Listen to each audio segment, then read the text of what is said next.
This video will demonstrate and explain 5 tips I will bring to my history classroom incorporating culturally responsive, relevant pedagogy through various new media tools.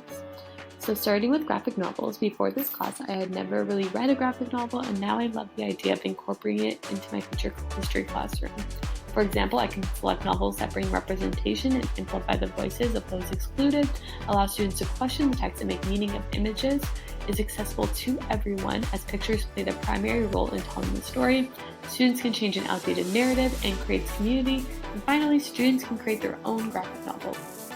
Now moving on to participatory culture, it allows me as an educator to transition from formal learning to informal learning where students become producers of media instead of consumers. This idea produces freedom in assignments as students have the confidence to be creative and draw upon their skills.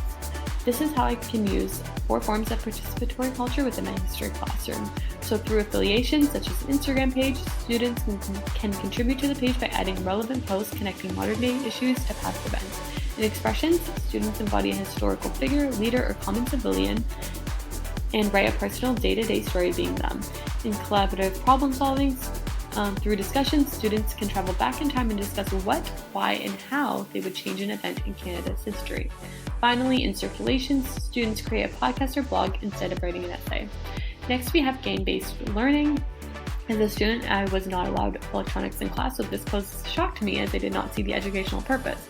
Although having the opportunity to play, I quickly saw the educational benefits and found it to be a great resource for making history engaging. I look forward to incorporating it within my classroom. To demonstrate here, I kind of created an assignment of build your own museum where students will depict what they believe should represent Canada's history, and for some context I included like Indigenous technological contributions, inventions, as well as medicine wheels. I recognize I'm not amazing at this yet, but with practice I promise I'll get better, as well as a tiny exhibit to depict the Canadian Railway with some background context of Chinese labor in building the railway and how Chinese immigrants were discriminated against once it was completed.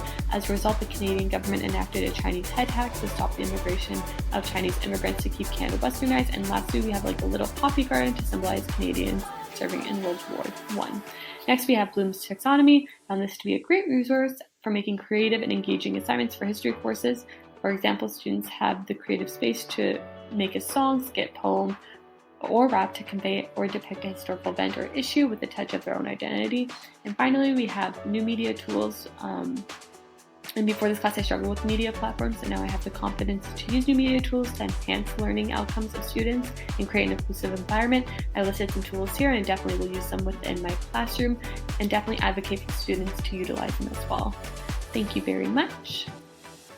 Created using Powtoon.